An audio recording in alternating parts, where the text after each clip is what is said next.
Queridas hermanas y hermanos, hemos llegado ya al tercer domingo de los 5 que tiene la Cuaresma, y a partir de hoy la palabra de Dios se centra abiertamente en el tema de la conversión, para que cuando lleguemos a la Pascua podamos realizar una verdadera renovación de nuestro bautismo cuando seamos rociados con la llamada agua de gloria.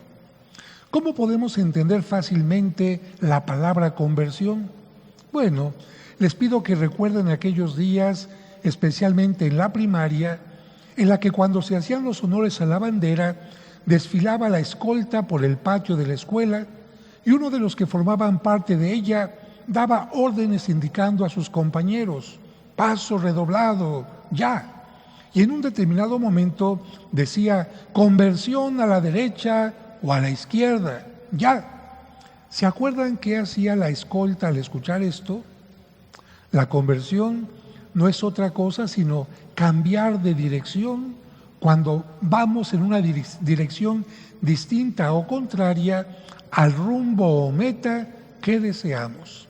Pero en el sentido espiritual debe de ser un cambio personal, consciente y libre, porque nadie puede obligarnos a tomar una decisión así, ni siquiera Dios nos puede obligar a convertirnos. Un ejemplo de esto es el de la persona adicta a la droga o al alcohol. Por más que su familia, sus seres queridos o Dios quieran y le inviten a que busque ayuda y venza la adicción, si ella no quiere, nunca lo podrá lograr. En ese sentido, la Cuaresma inició como una invitación de Dios para que nos convirtamos, de acuerdo a cada persona, del camino del mal al del bien, o de lo mediocre a lo mejor, o de lo mejor a lo excelente. Pero no fue suficiente iniciar la Cuaresma poniéndonos ceniza. La conversión exige una revisión constante para corregir, cambiar y mejorar. Dios está dispuesto a ayudarnos, pero toca a nosotros hacer nuestra parte. Y mucho tiene que ver con la concepción que tengamos de Dios. O un Dios que cambia todo mágicamente, o un Dios que, sabiendo que podemos hacerlo, nuestro esfuerzo nos pide que crezcamos en todos los aspectos. El Evangelio de hoy nos recuerda que todas las cosas de este mundo son pasajeras, incluyendo el ser humano. Y si en la naturaleza están llamados a dar fruto como la higuera, también el ser humano está llamado a dar frutos, y mientras más frutos que surjan de los valores, mucho mejor.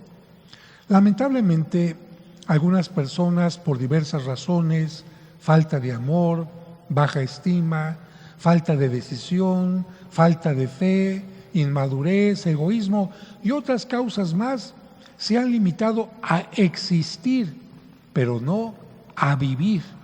Por eso, Cristo nos invita a no ser como la higuera estéril y nos recuerda que Dios siempre nos da oportunidades para cambiar y crecer, pero también nos recuerda que un día, sea por la edad, un accidente o la enfermedad, nuestra vida terminará. Por lo tanto, la invitación de hoy es a no permanecer estériles y a dar lo mejor de nosotros para aprovechar la vida y darle sentido. Por su parte, la primera lectura hace relación al nombre de Dios. Y la pregunta que podemos hacer es: Padre, ¿realmente Dios tiene un nombre? ¿Podemos nombrar o ponerle un nombre a Dios? Miren, si recordamos lo que nos dice el capítulo 2, versículo 19 del Génesis, en este texto se nos habla que Dios ha hecho a los animales y los lleva ante Adán para que les ponga nombre, para que Adán les ponga nombre a los animales. Con esto entendemos que ponerle nombre a algo o a alguien significa tener poder o dominio sobre él.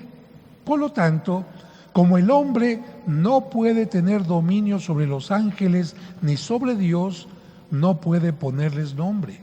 Aunque algunas personas farsantes que se dicen angelólogos digan que le podemos poner nombre a nuestro ángel de la guarda. Y en el caso de Dios, Él mismo, aunque en la primera lectura parece que dice su nombre, En realidad dice algo más que un simple nombre. Esta lectura nos recuerda que cuando el pueblo de Israel había caído en la esclavitud de Egipto, Dios lo quiere liberar, pero necesita no solo la colaboración y acción de Moisés, sino de todo el pueblo. Y lo primero que hace Dios es presentarse ante Moisés como el único y verdadero Dios, pero al mismo tiempo como un Dios que no ha fallado a sus antepasados, Abraham, Isaac y Jacob. Pero hay algo que siempre llama la atención a quienes leen el texto que escuchamos en la primera lectura: la forma en la que Dios se presenta cuando Moisés le pregunta: ¿tú quién eres? Miren, para que puedan entender la respuesta de Dios, les pongo un ejemplo. En una escuela hay un niño que se llama Pablo, y como es el único, la maestra no tiene problema para llamarlo. Simplemente dice Pablo y el niño responde. Pero resulta que llega otro niño que también se llama Pablo. Ahora la maestra necesitará añadir algo que los distinga y añade el apellido: Pablo Martínez y Pablo Hernández. Pero después llega otro niño que también se llama Pablo y se apellida Martínez. Así que para distinguirlos ahora, la maestra tendrá que usar el segundo apellido y llamar a uno Pablo Martínez Gutiérrez y a otro Pablo Martínez Beltrán. Pero resulta que llega otro niño que curiosamente se llama Pablo Martínez Gutiérrez, y ahora la maestra tendrá que utilizar otra cosa para diferenciarlos, como el de lentes, el hijo de Doña Socorro, el deportista, o alguna cosa que permita saber que se trata de personas distintas. Todo esto que les digo es solo para que entiendan que cuando hay algo o alguien único, no se necesitan más cosas o apelativos para llamarlos. Pues bien, Moisés, aunque era israelita, había crecido en Egipto, donde se adoraba a una gran multitud de dioses: Osiris, el dios de los muertos; Horus, el dios con cara de halcón; Isis, la esposa de Osiris; Taueret, la diosa hipopótamo; Hathor, la diosa vaca; Sobek, el dios cocodrilo; Anubis, el dios chacal, y muchos más. Por eso cuando Dios se le presenta a Moisés, que estaba contaminado con tantas imágenes de dioses en Egipto, quiere saber cuál de todos los dioses le está hablando, cuál es su nombre, por lo que Dios tajantemente no responde con un nombre, porque decirlo sería aceptar que sí existían varios dioses. Por eso, como si la maestra preguntara al único Pablito que hay en una escuela: ¿cuál Pablito eres? Y el niño le respondiera: pues el único que hay, el único que existe en clase, ese soy yo, ese yo soy. Así le responde Dios a Moisés: yo soy. Pero no se trata únicamente de palabras, sino de dar a entender que el único y verdadero es quien está frente a Moisés. Al negar Dios que tiene un nombre, está diciéndonos que no necesita nombres para ser identificado o diferenciado de otros posibles dioses, porque Él es el único que existe.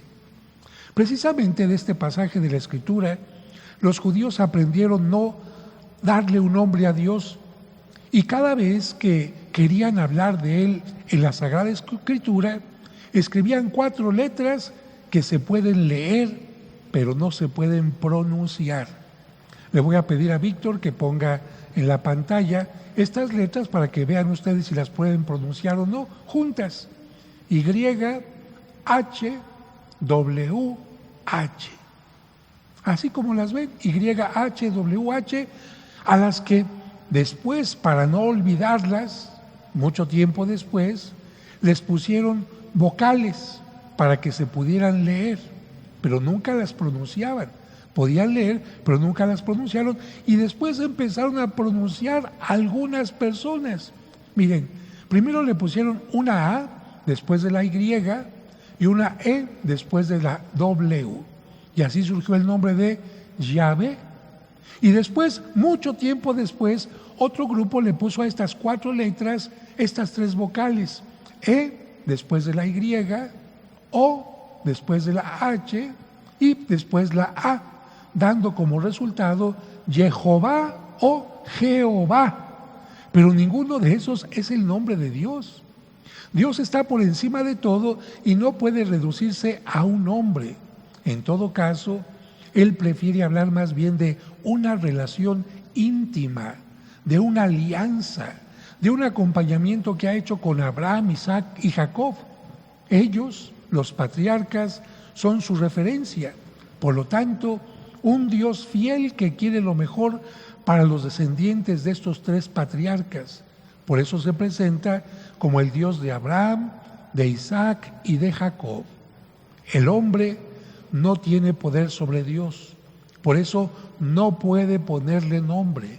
En cambio, Dios sí tiene poder para cambiar el nombre y la historia del hombre. Por eso, por ejemplo, le cambió el nombre a Jacob por Israel, o a Simón se lo cambió por Pedro, o a Saraí se lo cambió por Sara, y muchos más.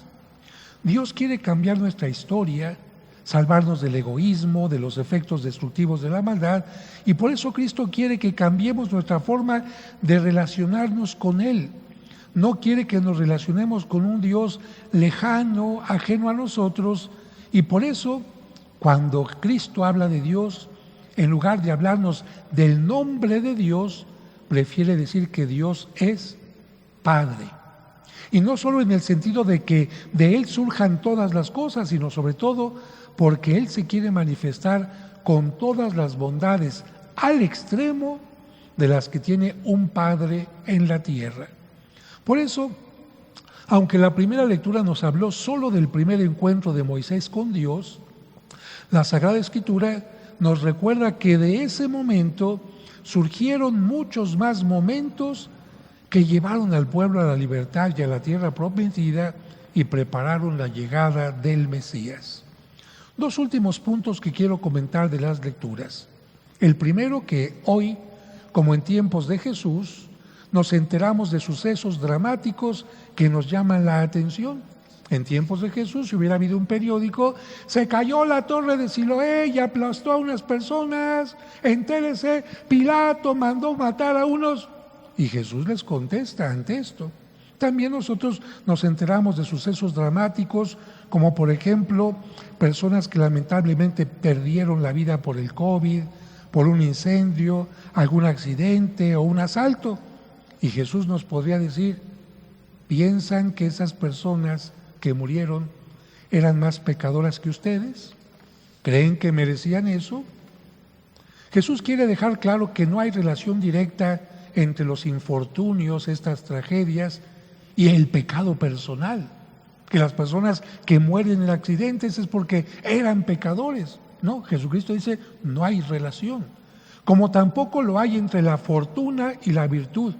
Es que a los que les va muy bien son muy santos. No es cierto. Más directo, Jesucristo dice, si a una persona le sucede un accidente o una tragedia, no es porque sea pecadora. Y si le va estupendamente bien, eso no significa que sea muy buena y virtuosa. ¿Por qué? Porque este mundo no es el final. Al final se dará a cada quien lo que merece. Lo que sí hace Jesucristo es una invitación a no creernos seguros y confiados en nosotros mismos y a volvernos a Dios con arrepentimiento. Después de comentar los tristes sucesos de la matanza de los Galileos que ofrecían sus sacrificios y de aquellos que murieron aplastados por la torre de Siloé, Jesús cuenta la parábola de la higuera que no da frutos.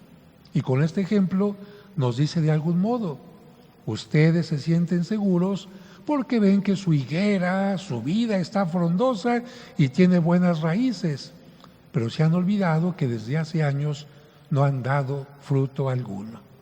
Y el último punto que quiero comentar tiene que ver con el por qué los musulmanes no pueden entrar a sus templos, llamados mezquitas, con calzado.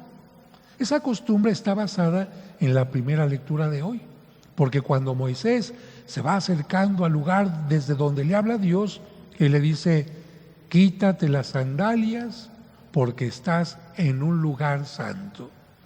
Ese texto es una enseñanza y a la vez una invitación para distinguir y respetar los lugares sagrados y presentarnos en ellos de la mejor manera.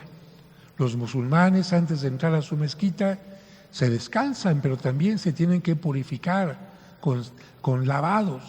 También los judíos en muchas ocasiones hacen lo mismo. En la iglesia no se pide que la gente se quite los zapatos, pero sí que se presente con la mejor actitud, quitándose la pereza, el egoísmo, la indiferencia y otras cosas que impiden tener un buen encuentro con Dios y con la comunidad. Es como si cuando nos encontramos a la puerta de la iglesia, Dios nos dijera: quítate aquello que te impida entender que en este lugar te vas a encontrar con Dios.